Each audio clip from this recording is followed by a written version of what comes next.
Welcome to Real Life Stories. I'm Norm Rasmussen, and it's a privilege to read the chapters out of the Real Life Storybook to you. My wife and I have been doing this over some time, primarily for people who really can't read but can hear, and so we're just reading them so that people can hear them who can't read. Many people are blind, and so they have to listen, and that's why we are reading this primarily. Okay, chapter 60, My Son Was Kidnapped. My son was kidnapped. There were times in my life when I felt like I just wanted to die. At the age of 15, I married my first husband. He was 12 years older than I was. I married just to get out of my parents' house. My parents and my family were poor, and I did not want to be a burden. My husband and I were married for 12 years. It was a very unhappy marriage. My husband was an excessive gambler and was never home for my son and I. I can recall one time when my son was ill and I couldn't find my husband anywhere. My son's godfather had to take us to the hospital. When I finally found my husband, he was in another woman's house.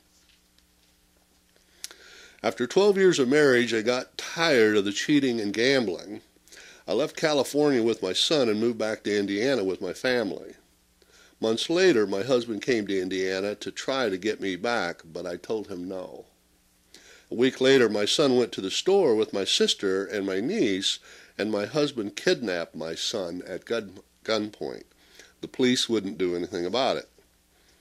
I worked in Illinois to pay for my divorce, and the courts gave me custody of my son. Then I found out that my husband had taken my son to Puerto Rico to live with his aunt. I was never able to get the money to go to Puerto Rico to fight for custody of my son. I suffered a lot. It was the grace of God that got me through it all. I wasn't able to see my son until he was a grown man. He came to see me with his wife. It was a blessing that God brought my son back to me. Years later, I met the father of my second son while I was working in Illinois. We were together for 4 years, but we were never married. We didn't stay together because when my son was 1 year old, I came home to find his father in my bed with another woman. I left and never saw him again. I never received any help from him for my son. I had to struggle and work hard to support my son and myself.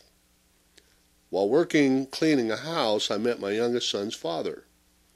We stayed together until my son was 3 years old.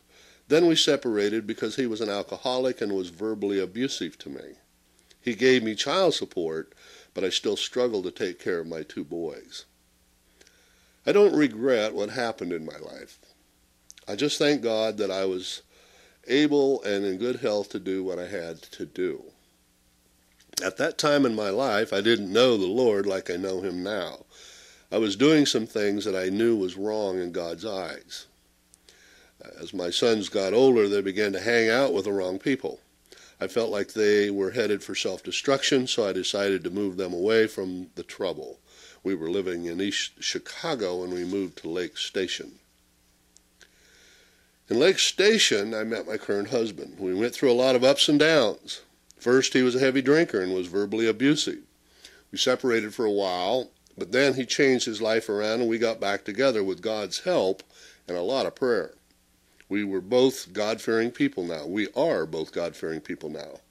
There were times in my life when I felt like I wanted to die because I didn't know God at that time. I had done so many wrong things and I was paying the consequences for all the things I had done. I began to go to church with my youngest son, and that's when I met the Lord.